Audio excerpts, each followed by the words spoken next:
Hey everyone, I'm here today with my May wrap-up.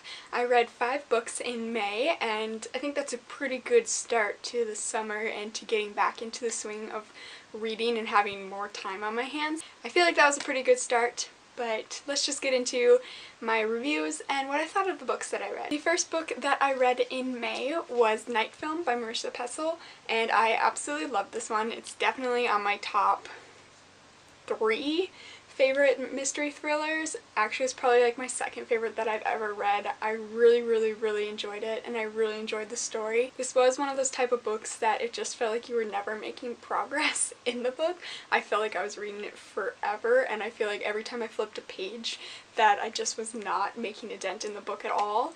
And at some parts that kind of hurt and made me like back away from it a little bit. One thing I absolutely loved about this book is that they used newspaper articles and like websites and clippings and news stories and basically all of that just to like make you really dive into the plot and like think that it could have been real and that this actually could have happened. There's many times I just feel like Ashley, who is the one who shows up dead in the book right away, no spoilers, it happens right away, you actually feel like she was actually alive and that she either committed suicide or she was murdered. You won't know until the end of the book what happened to her, but it's either one of those two things and you just feel like it actually happened.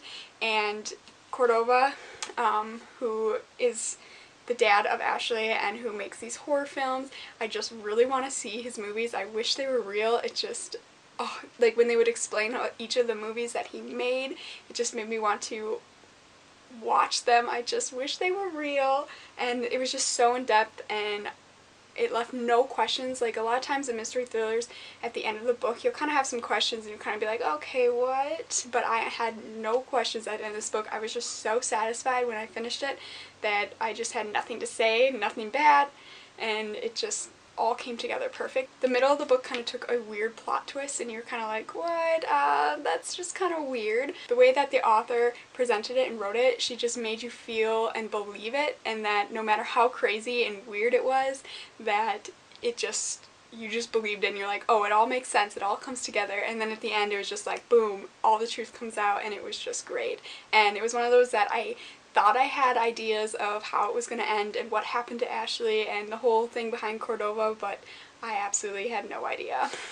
And I got it completely wrong, and that does not happen very often. I'm pretty good at predicting books, and I was so happy that I wasn't able to predict the ending of this. I definitely gave this one 5 out of 5 stars, and it was absolutely fantastic, and I highly recommend it. So I was editing this video and I noticed that I'm missing a whole clip from a review of a book that I read this month, and I have no idea where it went. I remember talking about it and I remember reviewing the book, but I can't find the clip anywhere, and maybe I just thought I was recording it, but I was really just running through it in my head. So sorry, I'm just recording this quickly on my computer so that I can upload this video finally, and so this is really bad quality and I'm sorry, but oh well.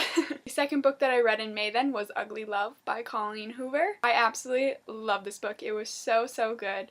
But there's so much more than just romance in this book. There's such a in-depth plot, and the way she writes it just makes you really feel, and you can just feel like the frustration and the way that they're battling with each other inside of themselves, and it's just spectacular. I absolutely loved it. It's definitely one of my favorite books by her, and I am so excited that it's being made into a movie. I saw the teaser trailer, and I don't know how I feel about the teaser trailer. It was a little too 50 Shades of Grey-esque, but I know that's the only reason it's like that is because they only have Miles cast, so they don't have the rest of the cast, so they can't really make a trailer or a teaser trailer that fully encompasses the book because they only have one character casted. So it was just kind of a trailer to get the word out there. I gave this one 5 out of 5 stars, and I absolutely loved it. The next book I read in May was Paper Towns by John Green, and this is the 4th John Green book I've read, and I don't know, I cannot seem to find a John Green book that I really enjoy. I loved Fault in Our Stars, I absolutely loved it, but I've read some of his other ones after that and they just don't hit me like The Fault in Our Stars did, and this was one of them. The scene was very interesting and it started out really exciting with Margot and Quentin's kind of adventures, and then the middle just got, it just lost me.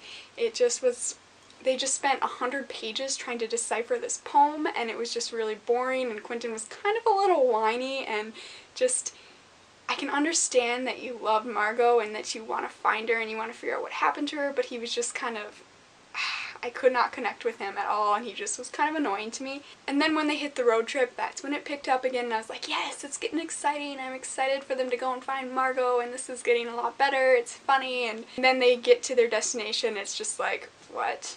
You worked up the whole plot for this ending, and I just did not like it. I don't know.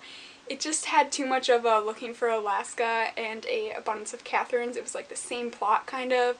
Just, I don't know, I just didn't really enjoy it. I gave this one 3 out of 5 stars, and I don't know, I just didn't like it. I'm excited for the movie though. The trailer looks exciting, and I kind of hope that they up it a little bit in the movie and make it a little bit more exciting and thrilling, but I don't know. The 4th book I read in May was Me and Earl and the Dying Girl, and this was absolutely fantastic again. It was such a pickup from Paper Towns. It was hilarious. I loved it. The characters were just so funny. How this book was like written by Greg, and so it's like his point of view, and he just was really funny, and he was just so easy to connect with, and I absolutely loved it. It was just a really fun and lighthearted book, but also has a very deep meaning, and it's also sad, and it just kind of makes you think, and it was great. I can't wait to see this movie be played out in theaters. I think it's going to make a great movie, and I'm so excited. I really hope it's just as funny and just as great.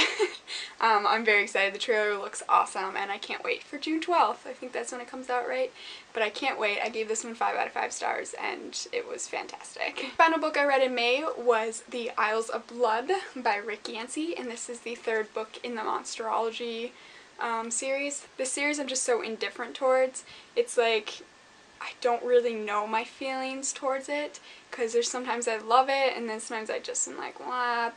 It's just kind of bland. I don't know. This is another one I'm having a hard time putting my thought process into.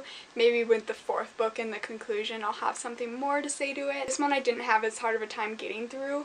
The first 2 books, they were just very slow, and it took me a while to read, and I just wasn't really connecting as much with the characters and the plot. And this one I felt like I connected a lot more to. I think it was a little bit longer than it needed to be. I feel like they could have chopped it down a little bit. There was some parts where it was just they're on boats, and they were just on carriages, and it was just kind of like, okay, get to the island and get to the point. But I did really enjoy it. I enjoyed this one the most, I think, out of all 3 of them, and I am excited to see how this series concludes. I don't know when I'm gonna actually read the 4th and final book, but hopefully eventually. The fun thing about the series is you kind of get to grow with Will Henry and the Monsterologist. It's just kind of interesting to see how they kind of grow a bond and a connection that they didn't really have at the beginning, where they were just kind of thrust together, and now that they kind of have this bond.